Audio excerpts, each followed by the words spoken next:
ఎందుకొచ్చావో మర్చిపోయావు, కడుపులో ఉండగా ఏ ప్రమాణం చేశావో మర్చిపోయావు, ఎన్ని కోట్ల జన్మల నుంచి ఇలా తిరుగుతున్నావో మర్చిపోయావు.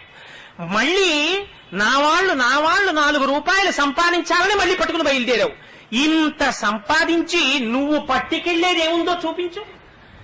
కాదే రాజులు రాజ్యములు గెలువరే, గర్వోన్నతిం పొందరే వారేరి, సిరి మూట కట్టుకుని పోవంజాలిరే, భూమిపై పేరైనం కలదే, శిబి ప్రముఖులం ప్రీతిం యశక్కాములై ఈరే కోర్కెలు, వరలం తలపరే ఇక్కాలమున్ భార్గవ. ఎవరు ఇంతంత రాజ్యాలు పరిపాలించామన్నవాడు ఎవడు తనతో ఏం పట్టుకెళ్ళిపోయాడు? పట్టుకెళ్ళిపోయినటువంటిది ఒక్కటి లేదు. చిట్ట చివరన తన ఒంటి మీద కొత్త బట్ట కప్పి తాడు కట్టి కర్రల మీద పడుకోపెట్టి గడ్డిలో తీసుకెళ్లి పారేస్తే అక్కడ చిట్ట చివర తీసుకెళ్లిపోయేటప్పుడు పంపించేసేటప్పుడు ఆ కొత్త బట్ట కూడా తీసి పక్కన పారేస్తాడు. ఎంత నగ్నంగా వచ్చాడో అంత నగ్నంగా అన్నవికారమైనటువంటి శరీరమునకు అగ్ని సంస్కారము జరిగిపోతుంది. ఇంతకాలం నా కొడుకు నా కూతురన్న కాయము లోపల జీవుడు ఒక్కసారి ఉత్క్రమణం అయిపోయాడా? ఆ కొడుకొచ్చి నిలబడ్డా, కోడలొచ్చి నిలబడ్డా, కూతురొచ్చి నిలబడ్డా ఏమర్రా రెప్ప వెయ్యదు, మాట వినదు. మరి దేని గురించి రానికి తాపత్రయం? ఇవన్నీ కాకుండా ఇంకొకటి ఉన్నది అన్న నమ్మకం నీకుందా? నీ ఊపిరి తీయిస్తున్నవాడెవరు? నువ్వు తిన్న అన్నాన్ని జీర్ణం చేస్తున్నవాడెవరు?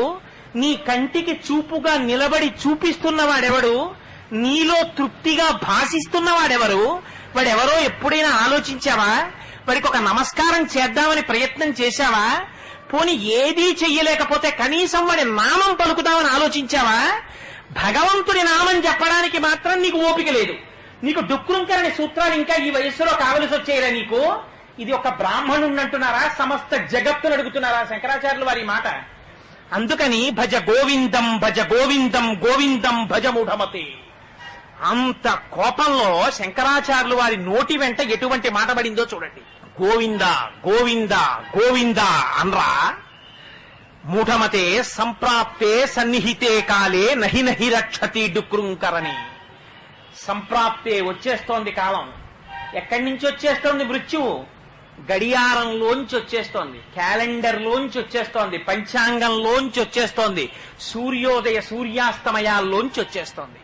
ప్రత్యాయాంతిగతా పునర్న దివసా కాలో జగద్భక్షక లక్ష్మీస్తోయ తరంగ భంగ చపలా విద్యుచ్చలం జీవితం తస్మాన్ మాం శరణాగతిం కరుణయా త్వం రక్ష రక్షాధునా అంటారు. అమ్మయ్య సూర్యోదయం అయింది, అమ్మయ్య సూర్యాస్తమయం అయింది, ఇంకో రోజు వచ్చింది, ఇంకో రోజు వచ్చింది, ఇంకో రోజు వచ్చిందని వీడు సంతోషపడిపోతూ ఉంటాడు. రామకృష్ణ పరమహంస